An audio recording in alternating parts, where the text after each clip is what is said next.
There's a certain kind of motorcycle tech that makes the brochure sound like a sci-fi movie. Adaptive cornering radar with gyroscopic input and real-time neural suspension adjustment. Yeah, sounds slick. But once you actually ride with it, it's either annoying, clunky, or completely unnecessary. This is the kind of tech designed to sell bikes in a showroom, not to improve your real-world riding. And the worst part? Half of it either breaks, gets in the way, or solves problems that never existed in the first place. Now, don't get me wrong, some tech is life-changing. ABS, fuel injection, slipper clutches, love it. But this list isn't about the stuff that works. This is about all the so-called smart features that sound impressive, cost a fortune, and end up being a waste of wiring.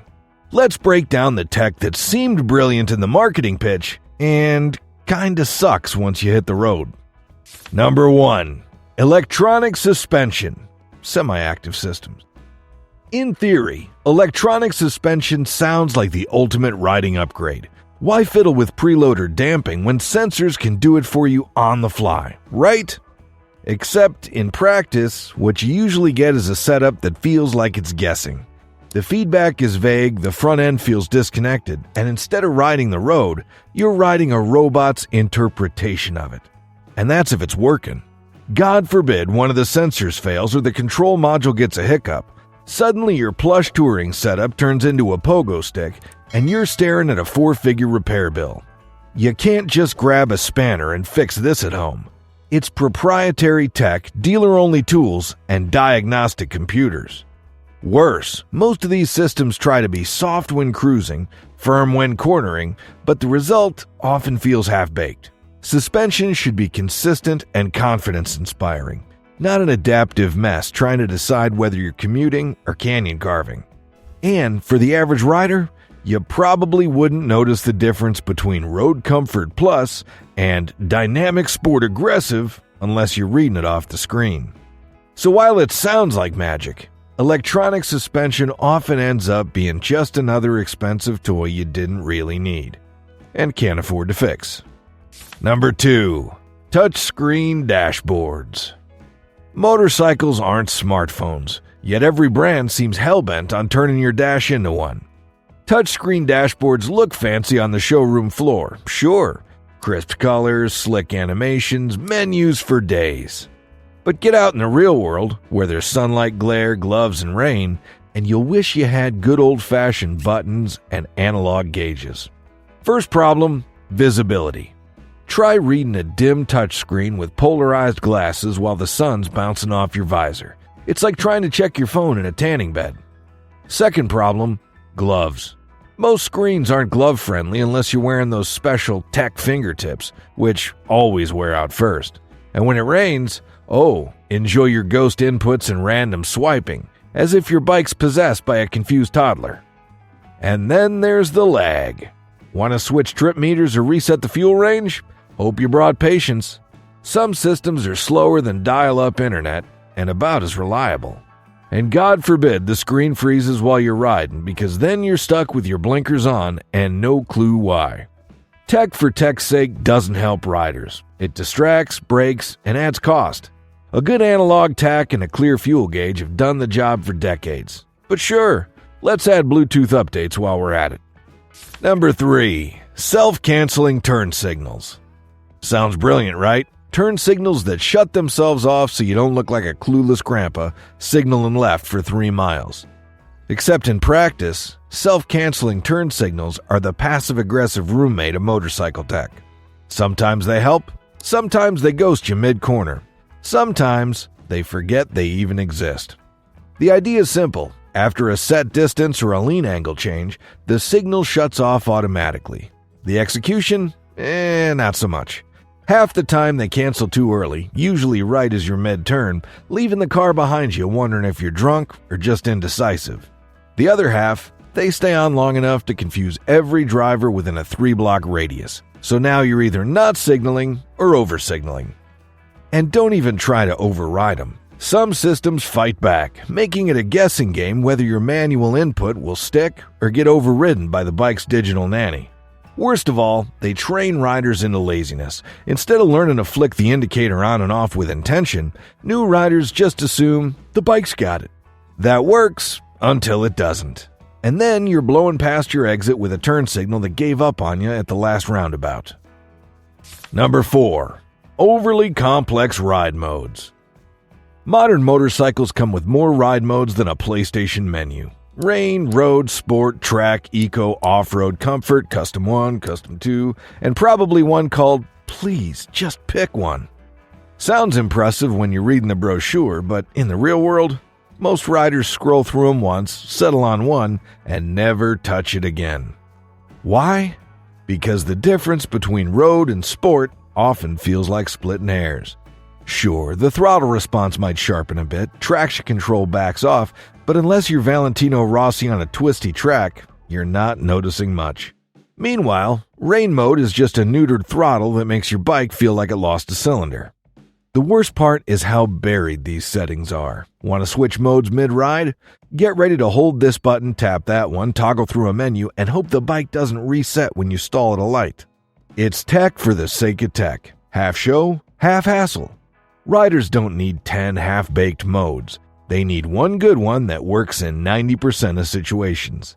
When complexity adds zero real-world benefit, it's just electronic clutter. And the more buttons you have, the more time you spend looking down instead of riding forward. Number 5. Launch control. Launch control is the kind of tech that sounds like it belongs on a MotoGP grid or a space shuttle. And that's exactly where it should stay. Because unless you're drag racing for pink slips or trying to impress your local dyno guy, launch control on a street bike is like bringing a sniper rifle to a water balloon fight. Here's how it works in theory. Hold the throttle wide open, dump the clutch, and let the bike's brain handle the traction, wheelies, and throttle modulation. Sounds cool, right? Until you realize that activating it requires a NASA-style button sequence, it only works under super specific conditions, and it's absolutely useless when you're just trying to make a left turn at a busy intersection. And God help you if your battery's low, your tire pressure's off, or the launch control needs a firmware update. Suddenly, your spaceship of a bike won't even roll forward without throwing an error message. Real riders learn how to feather a clutch and control a launch the old-school way. And if you're relying on a launch control to get off the line in daily traffic, you're probably compensating for more than throttle lag. It's one more gimmick that sounds like a flex until you actually try using it. Number 6. Cornering lights. Cornering lights are supposed to be your trusty sidekick for night rides, intelligently lighting up the curve as you lean into it. Sounds like a brilliant innovation, right? Except in real-world riding, they usually end up being about as useful as a flashlight taped to your fork. Here's a problem. Most cornering lights either don't activate soon enough, or they're so dim you can't tell if they're on. You'll be halfway through a blind curve before the extra beam even thinks about showing up, and when it does, it gently illuminates nothing. A patch of roadside grass, maybe a squirrel. Definitely not the apex. And let's not forget that they rely on sensors and lean angles that aren't always accurate or responsive. So if you're riding aggressively, this system can't keep up. If you're riding casually, it barely kicks in. So who's it really for? Even worse, it gives riders a false sense of confidence. You start relying on it, expecting some kind of bat signal to show you where to go, only to realize your stock low beam would have done a better job on its own. Cornering lights are one of those features that look impressive on a spec sheet, but barely earn their keep on an actual road. Number 7. Keyless ignition systems. Keyless ignition is one of those features that sounds sleek and futuristic until you live with it for a few months. You imagine yourself walking up to your bike like James Bond, pressing a button and riding off without even taking your gloves off. What you actually get is a lot more frustrating. First off, the key fob. Lose it and you're done. Drop it into your backpack or jacket and you'll be playing a game of "Where's the signal?" every time you try to start the bike. Leave it at home by accident? Hope you didn't already fill up, because now you're stranded at the gas station with a full tank and no way to go anywhere. And when the battery dies, which it always will, right when you're far from home, you're left desperately hoping your bike has some kind of backup pin system, assuming you even remember how to use it. Oh, and don't forget the paranoia. Every time you walk away from your parked bike, you're wondering, did it actually lock? Or is some punk about to walk up and start it because I'm standing too close with the fob? Cool idea in theory, but in practice, a solution looking for a problem and making a few new ones along the way. Number 8. Integrated Bluetooth infotainment. On paper, built-in Bluetooth infotainment systems sound like a dream. Music, GPS, calls, all integrated into your bike? But in the real world, they're about as fun to use as setting the clock on a VCR. First off, pairing is a gamble. Your helmet won't talk to the bike, the app wants a firmware update, and your phone forgot the pairing from yesterday. Now, you're standing in a parking lot cursing at a $15,000 machine because it can't do what your $80 Amazon speaker does instantly. And when it does work, don't expect smooth sailing. Menus are buried 3 screens deep, volume randomly spikes or cuts out, GPS voice directions override your music with all the charm of a dial-up modem, and let's not even talk about trying to update the system. Some of these brands still make you plug in a USB stick like it's 2007. Meanwhile, your friend with a $50 handlebar mount and a Bluetooth headset is already halfway down the highway, jamming out without a care in the world. These systems add cost, weight, and headaches, and 9 times out of 10, they're worse than the aftermarket setups. It's like motorcycle companies want to pretend they're tech giants, but forgot the part where the tech actually works. Number 9. Hill Hold Assist.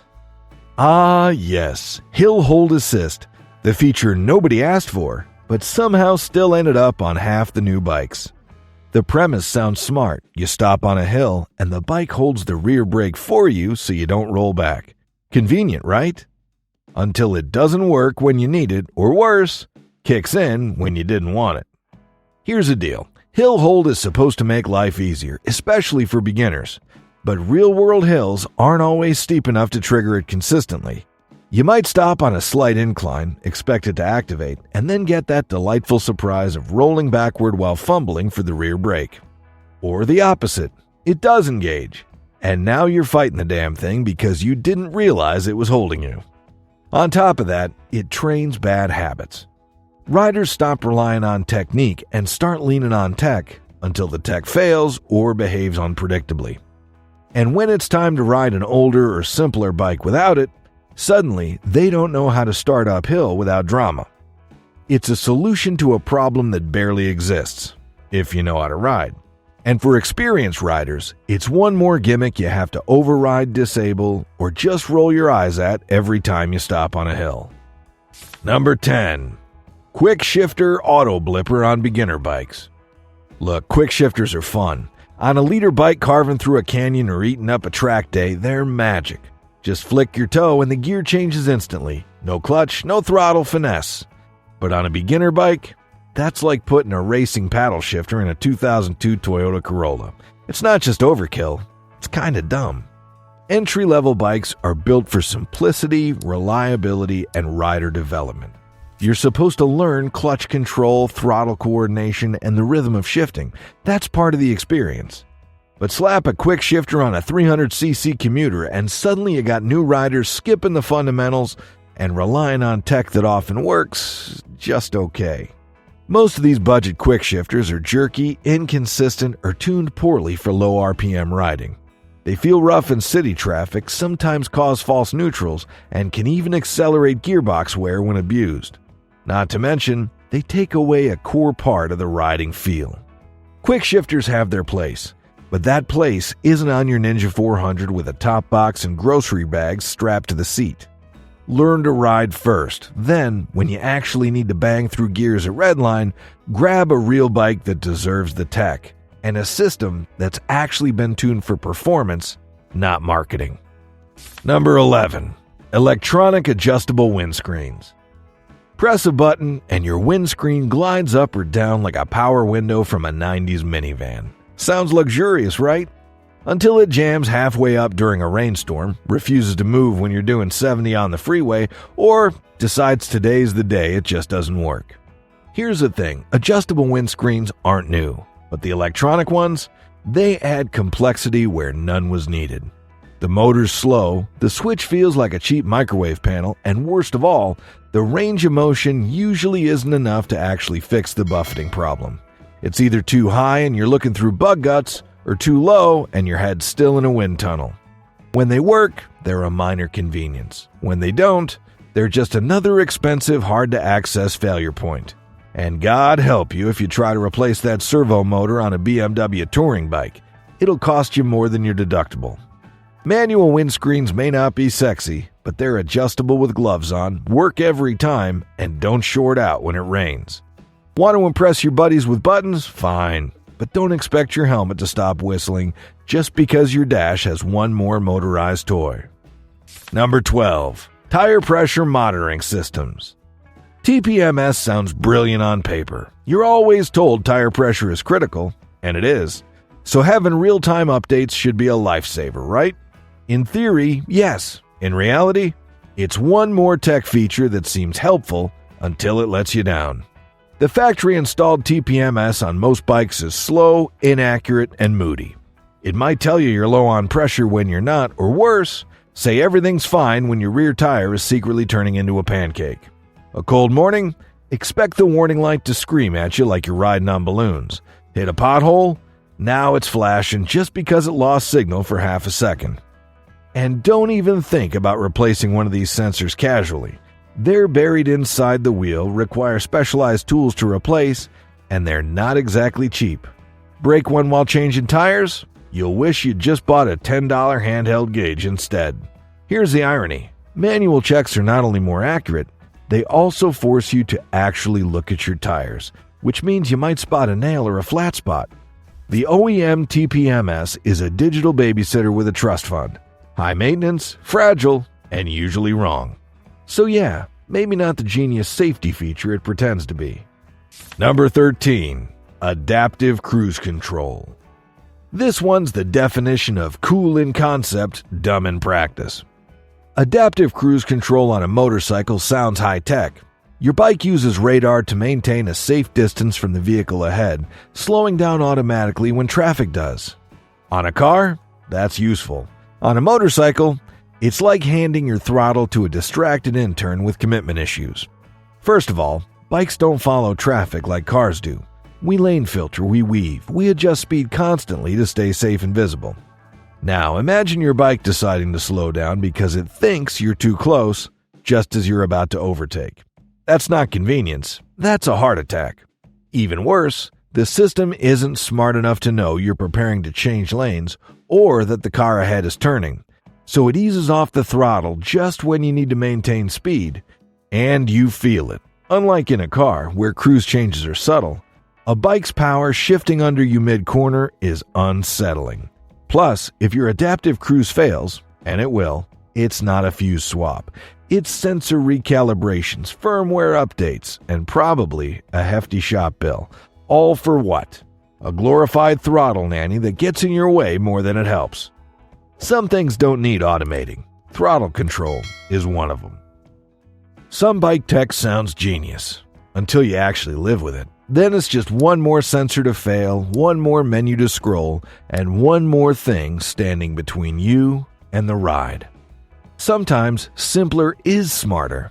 But hey, what's the one piece of smart tech you thought would be awesome, but totally sucked? Drop it in the comments. Let's build a list of regrets, one bad feature at a time.